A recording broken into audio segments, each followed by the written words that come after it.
Hey, Eric the Bearded Tool guys. My Flex compact impact wrench, 6 amp stacked lithium, fully charged.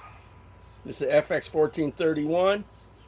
This is the rigid subcompact R872081 with 8 amp EXP battery. And this is what we're trying to remove. This is going to put this to bed to which one's better at removing this size of legs.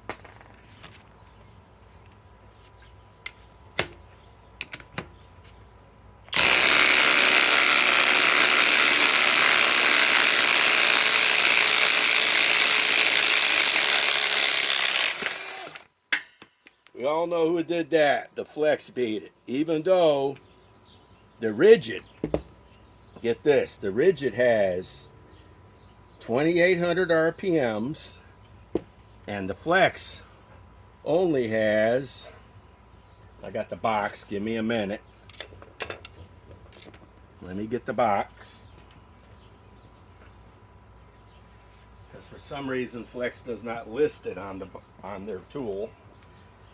It only has 2,700 RPMs. So the rigid has 100 more RPMs. Now the Flex has 3,750 impacts per minute, and the rigid has 3,800 impacts. But this put all the rest. And this is a bigger battery, 8 amp hour, 6 amp hour, but the Flex won, and that's with a chrome socket versus an impact ready socket. So this puts us all to rest at the new compact Flex, best to subcompact rigid.